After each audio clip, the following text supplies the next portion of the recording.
አሁን የማነሳው ሐሳብ ስለ ዩጄኒክ ቲዮሪ ነው።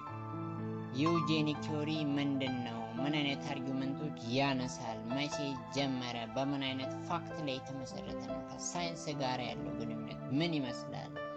እና በህይወታችን ውስጥ ያለው ኢምፕሊኬሽንስ ምንድነው የሚለውን ነገር በተመለከተ ነው ማለት ነው። እና ስለዚህ ቲዮሪ በዲቴይል በተለይም ቲዮሪው የሚያነሳቸውን አርጊውመንቶች ከማንሳት በፊት እንደ ዲስክሌመር ልለው የምፈልገው ነገር ቢኖር ይሄ ቲዮሪ ከኤሊያስ ጋር ወይንም ከኤሊያሲዝም ጋር የሚያገናኘው ነገር የለም። ራሱን የቻለ ቲዮሪ ነው። ጥንትም የነበረ ነው፣ አሁንም አለ፣ ለወደፊትም ይኖራል።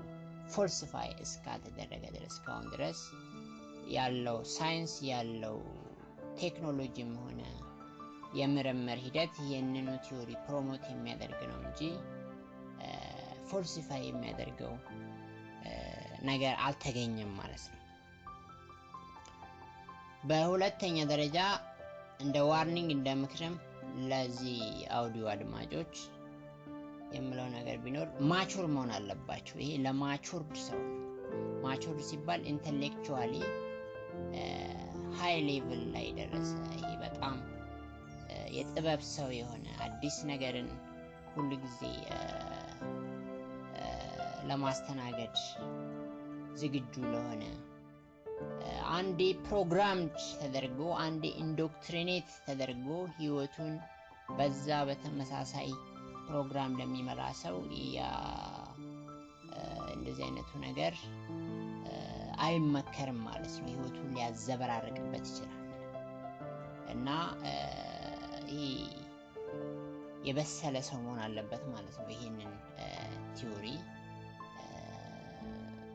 መስማት የሚገባው ማወቅ የሚገባው፣ ምክንያቱም ማስ ከሆነ መንጋ ከሆነ ይሄንን ነገር አፕላይ ያደርጋለሁም ብሎ ወይንም ደግሞ መራራ ስለሆነ በጣም ቢተር ፋክት ነው ወይንም ደግሞ this is part of hidden and dangerous knowledge ስለሆነ ጉዳት አለው ማለት ነው። ራሱን ሊጎዳ ይችላል፣ ሌሎችንም ሊጎዳ ይችላል፣ ራሱን ሊጠላ ይችላል። ራሱን ከመጥላትም አልፎ ሊገድልም የሚችል ሰው ሊኖር ስለሚችል ለመንጋው አይመከርም። ለዛ ነው በሜንስትሪም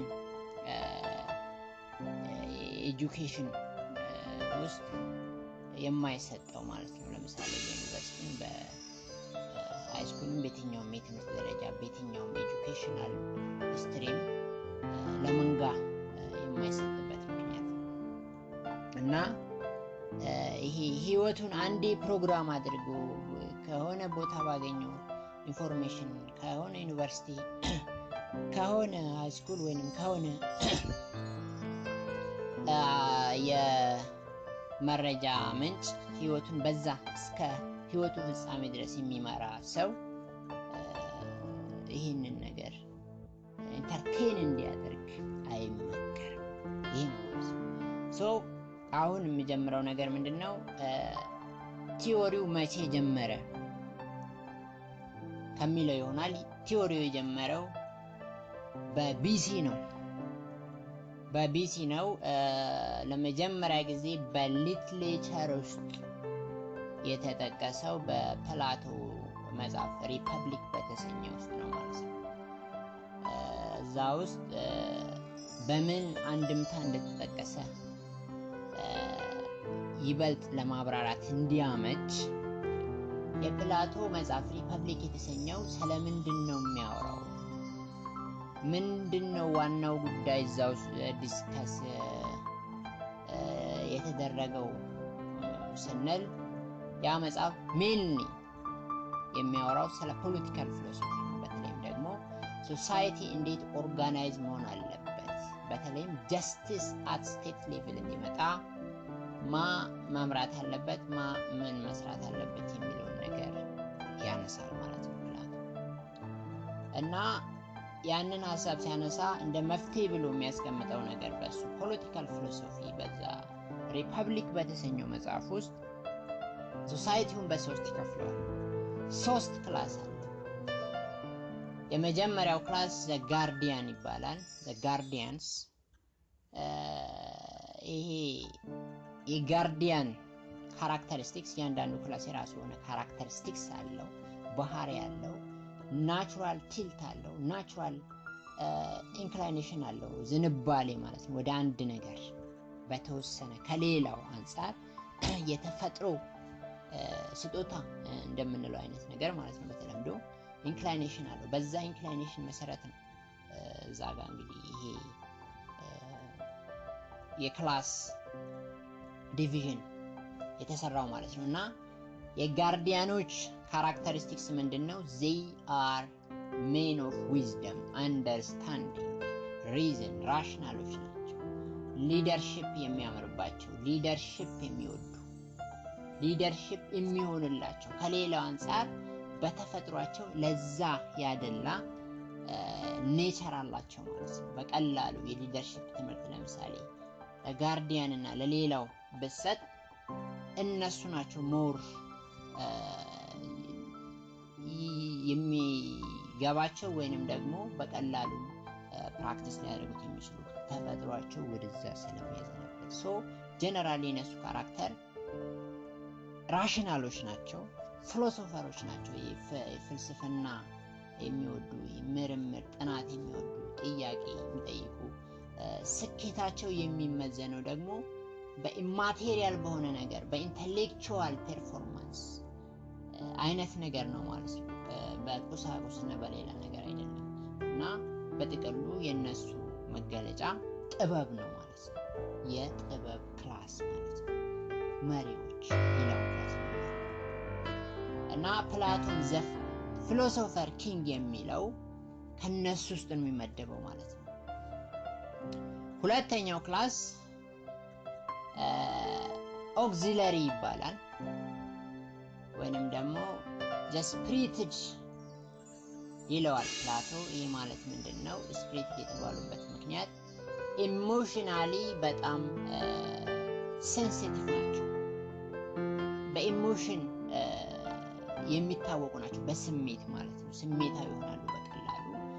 ፓሽን ነው የሚያደርጋቸው እና ካራክተራቸው ይሄ ነው። እና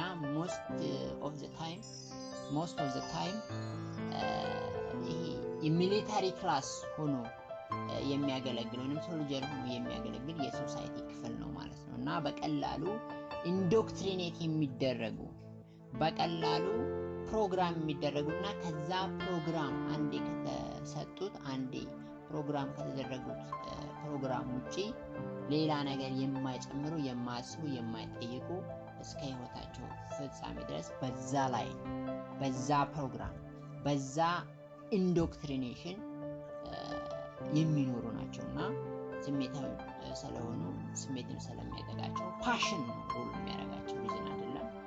ህይወታቸውን ማሳልፈው በቀላሉ የሚሰጡ ናቸው።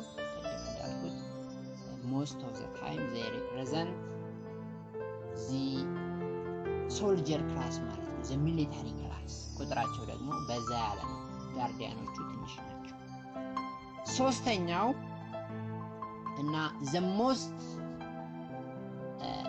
cheap የሆነው ክላስ በጣም ብዙ ቁጥር ያለው the cheapest class, the largest class, the common man የሚባለው ባህሪ ነው የሚይዘው ይሄኛው ክላስ። የኮመን ማን ባህሪ ምንድነው? ሳቲስፋክሽናቸው የሚለካው በማቴሪያል ነገር ነው። they are men of money, food and sex እንደዚህ ነገር ነው የሚፈልጉት። እና ኢንተለጀንሳቸውንም የሚጠቀሙት ጥበባቸውንም የሚጠቀሙት በህይወታቸው እስከ ህይወታቸው ፍጻሜ ድረስ እንዳለ ኤፎርታቸው ሁሉ ለምንድነው? ይሄንን አይነት ነገር ለማሳካት ምግብ፣ ሴክስ፣ ቦዲሊ ነገር ቦዲሊ ማይንድድ ስለሆኑ ማለት ነው። እና ቁጥራቸው በጣም ብዙ ነው። እና እንግዲህ ካራክተራቸው ያን ይመስላል ማለት ነው። የነሱ ስኬት የሚላካው በማቴሪያል ነገር ነው። ማቴሪያል ሳቲስፋክሽን ነው። ከበላ ከጠጣ ሴክስ ካደረገ በቃ በሰላም ይኖራል፣ በሰላም ይተኛል። ሌላ ጥያቄ የለበትም። ሌላ የቤት ስራ የለበትም። ስልጣን አይፈልግም፣ ጥበብ አይፈልግም። that is okay if they fulfill their material needs ማለት ነው። አሁን ይሄ ሁሉ ሐሳብ ያነሳሁት እንግዲህ ዩጄኒክ የሚለው ኮንሰፕት እዛ መጽሐፍ ውስጥ በምን እንድምታ ነው የተጠቀሰው የሚለው ነገር ለማስረዳት ነውና አሁን ላይ ነው የሚጀምረው ማለት ነው። እንግዲህ ስለ ዩጄኒክ ኢሹ እስካሁን ድረስ የፕላቶ መጽሐፍ የፕላቶ ሊትሬቸር ስለምንድን ነው የሚያወራው የሚለው ነገር ነው ማለት ነው። እና ዩጄኒክ ጋር የምንመጣው በአንድ ነገር ነው። ምን ይላል ፕላቶ? ጋርዲያን የሚባለው ክላስ ከሌላው ክላስ ጋር እንዳይጋባ ለምን ዘሩ እንዳይደባለቅ ይፈልጋል። ለምንድን ነው ዘሩ መደባለቅ የሌለበት? ያኛው ስፔሻል ጂን ነው፣ ታለንትድ ጂን ነው፣ በተፈጥሮ ለጥበብ የሚሆን ለጥበብ የሚያመች አይነት ጂን ነው። አይደባለቅ። ከተደባለቀ ኳሊቲው ይቀንሳል። ምን አይነት ኳሊቲ ነው የሚቀንሰው? ጥበበኛነቱ፣ የጥበብ ጥማቱ፣ ናቹራሊ የተፈጥሮ ክህሎቱ ወደዛ የሚያዘነብለው ወደ ሪዝኒንግ፣ ወደ ሊደርሺፕ፣ ወደ ሱፔሪየር ቫልዩ የሚያዘነብለው ኢንክላይኔሽኑ ይቀንሳል። ይቀንሳል ብቻ ሳይሆን እየቆየ ሲሄድ ይጠፋል፣ ሲደበላለቅ። ያኔ ነው እንግዲህ ዩጄኒክ ቲዮሪ የሚጀምረው እና ይሄኔ ነው እንግዲህ ኦፌንሲቭ እንደው ኦፌንዲንግ የሆነ በጣም ለኮመን ማን ብልህ ላልሆነ ሰው ሊያናድደው ሊያበሳጨው የሚችለው እዚህኛው ፓርት ላይ ሲደረስ ነው ማለት ነው። ዩጄኒክ ቲዮሪ ስሙ እንደሚያመለክተን ምን ላይ ቤት ያደረገ ነው? ጂን ላይ ማለት ነው። ይህ ምንድነው? እሱ ጂን የሚባል ነገር ኢንተለጀንስን አፌክት ያደርጋል፣ ኢንተሌክትን አፌክት ያደርጋል፣ የተፈጥሮ ዝንባሌን። አሁን እንግዲህ አንዳንድ ጊዜ ምን ይባላል በተለምዶ ሰውየው ወይንም ሴትዮዋ መክሊቷን እየኖረች አይደለም። ይህ ማለት ምንድነው? የተፈጥሮ ዝንባሌ፣ የተፈጥሮ ጸጋ እንደምንለው አይነት ነገር ማለት ነው። ለምሳሌ ሁለት ሰዎች የተለያየ የፋሚሊ ባክግራውንድ እና የተለያየ ጂን ያላቸው ተመሳሳይ ነገር እንዲማሩ ቢደረግ በተወሰነ ደረጃ አንደኛው በቀላሉ የሚማር ነው ማለት ነው። ያ የሆነበት ምክንያት ጂኑ ናቹራል ኢንክላይኔሽን ነው። የሱ ጂን ለዛ ነገር ሞር ቀርብ ነው ማለት ነው። ለዛ ነገር ፊት ነው። ፊት አሁን እንግዲህ እንመጣበታለን። the fittest can survive የሚለው የዳርዊን አርጊውመንት ከዳርዊኒያንዝም ጋር ተያይዞ የሚነሳው ሐሳብም እዚህ ጋር ስለሚመጣ በኋላ አነሳዋለሁ ማለት ነው። እና ምንድነው አርጊውመንቱ? ጂን የሚባል ነገር አለ። ጂን ህይወትን አፌክት ያደርገዋል። ህይወትን አፌክት ሲያደርግ መላው የህይወትን ዳይሜንሽን ነው። አሁን እንግዲህ በሃይ ስኩልም በተለያየ አጋጣሚ እና በቅርቡ በመናገኘው ሊትሬቸር የምናየው ነገር ጂን የሚባለው ነገር አፌክት የሚያደርገው ሜንሊ ፕራይሜሪሊ ባዮሎጂ ነው። ነገር ግን እዛ ላይ ብቻ አያበቃም። እንዴት? መጀመሪያ ጂን የሚባለው ነገር it is the most important unit of life, force, pattern of life። በየትኛውም ህይወት ውስጥ ያለ የትኛውንም የህይወት ካይንድ፣ ስፔሲስ፣ ፋሚሊ አፌክት የሚያደርግ ነው ማለት ነው። ማክሮም ቢሆን ማይክሮም ቢሆን። ማይክሮ ስንል እንግዲህ ማይክሮ ኦርጋኒዝሞች ባክቴሪያ ሊሆን ይችላል። ማይክሮብስ የተለያዩ ቫይረሶች ሊሆኑ ይችላሉ። በማይክሮስኮፕ እይታ ውስጥ ያሉ ማለት ነው። በየትኛው ፎርም ያለ ህይወት ፕላንትም ይሁን አኒማልም ይሁን ሌላም የህይወት ፋሚሊ ይሁን በምንድነው አፌክት የሚደረገው ማለት ነው? በጂን። ዌል በጥቅሉ ዩጄኒክ ቲዮሪ ምንድነው የሚለው ጂን የሚባለው ነገር እንዳለ የላይፍ ዳይሜንሽን አፌክት ያደርጋል ነው የሚለው ባዮሎጂም ጨምሮ ማለት ነው። እንዳለ የህይወት ኢንታየር ዳይሜንሽን በዛ ነው ፍሬም የተደረገው ማለት ነው። ይሄ ማለት ምንድነው እንግዲህ ባዮሎጂ እንደሚታወቀው አሁን በሪሰንት የአንትሮፖሎጂ እና የሳይኮሎጂ ጥናት የሰውን ብሬን ኬሚስትሪ፣ ኢንተሊጀንስ፣ ሳይኮሎጂውን አፌክት እንደሚያደርገው የታወቀ ነው። እንዲሁም ደግሞ በተገላቢጦሹ ሳይኮሎጂ የሚባለው ነገር ወይንም ደግሞ በአእምሯችን ውስጥ ያሉ ነገሮች ቦዲያችንንም አፌክት ያደርጉታል ማለት ነው። እና ምንድነው የሚደረገው እያንዳንዱ የህይወት ኢንፎርሜሽን በተለይ የባዮሎጂካል ኢንፎርሜሽኑ ጂን ላይ ነው ዲኮድ የሚደረገው ማለት ነው። ጂን ምንድነው የአንድን ህይወት ኢንታየር ስትራክቸር፣ ፓተርን፣ ሜካፕ እና ላይፍ ስትሪውን ዲኮድ አድርጎ ይዛል። ከዛ ምንድነው የሚያደርገው ለኦፍስፕሪንጉ ያስተላልፋል ማለት ነው። እንግዲህ ያ ኢንፎርሜሽን የህይወት ኢንፎርሜሽን ሊይዝ የሚችለው በሳይኮሎጂ የመጣበትን ተጽዕኖ በተለያየ ሁኔታ እንዲሁም ደግሞ ባዮሎጂ በራሱ የነበረበትን ተጽዕኖ በሽታ ሊሆን ይችላል፣ ሌላ ነገር ሊሆን ይችላል። እያንዳንዱን የህይወት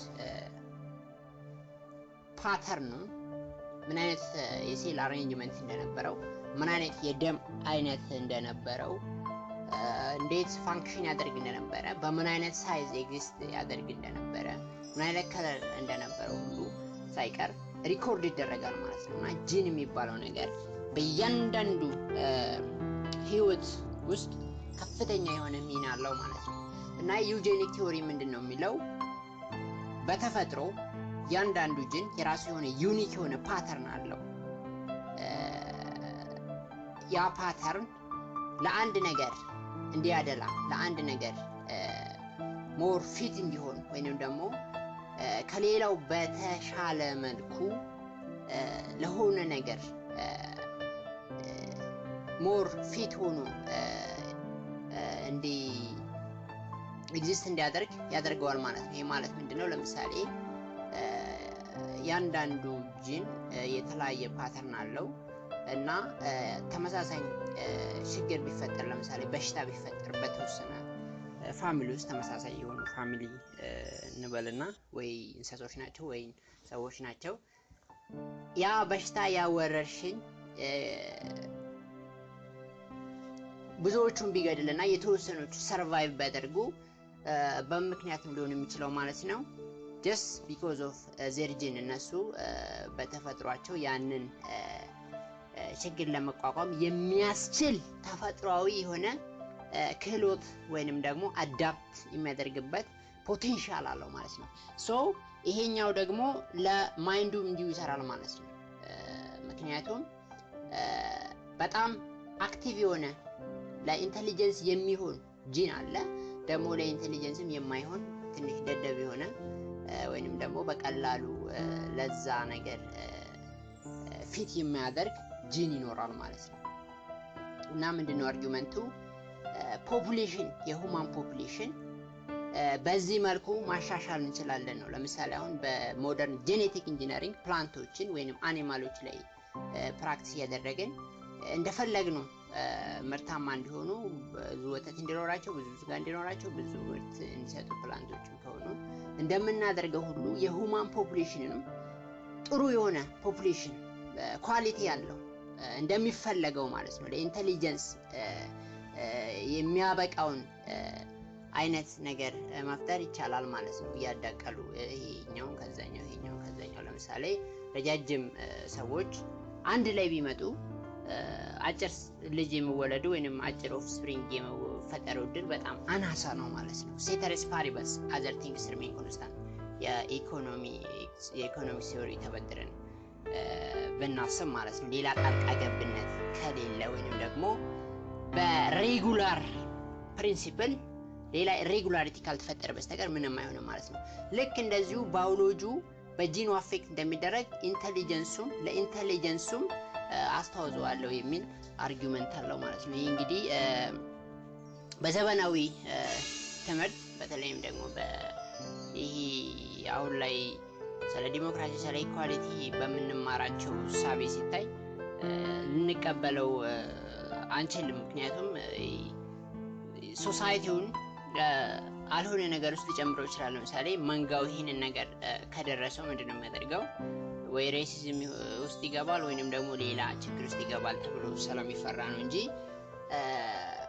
ይሄ ፋክት አለ ማለት ነው። ፋክት ነው እንግዲህ ፋክት ከሆነ አንድ ፋክት የሚባለው ነገር አንተ ስለወደድከው አይደለም፣ አንተ ስለጠላህ አይደለም እውነት የሚሆነው ወይንም ፎልስ የሚሆነው independent of your recognition ነው ማለት ነው። if there is fact it can be bitter sometime ማለት ነው። ይሄኛው ምንድነው?